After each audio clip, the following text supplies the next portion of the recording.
For me, worship is I'll say a lifestyle. It's a way of doing things. It's not just that one like moment in time, but it's a continuous thing over and over again. For me, it's not just like songs and stuff, but it's more so like your actions, how you go about doing things in your life. To me, worship is about glorifying God and glorifying what He's done for you, and kind of not being ashamed to say it, but actually proclaiming it out loud, whether that's to friends, family, people at work, or even like on the street. But in your actions, people should be able to tell.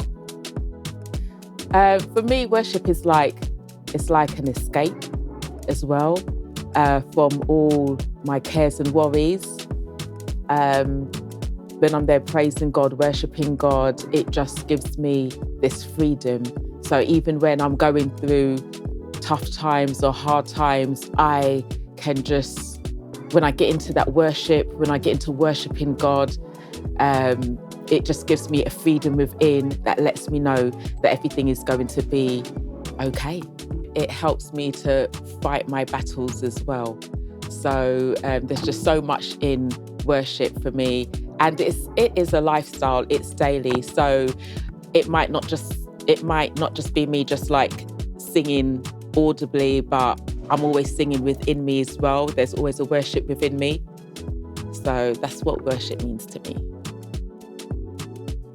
So worship means to me, it's not singing, it's a lifestyle. I believe worship is giving everything that you have to God. Worship is living a life that's acceptable to God. So yeah, we worship with song, and we worship with our voice, but that's not, to me, that's not the definition of worship. Worship is like giving everything to God. It's living a sacrificial life.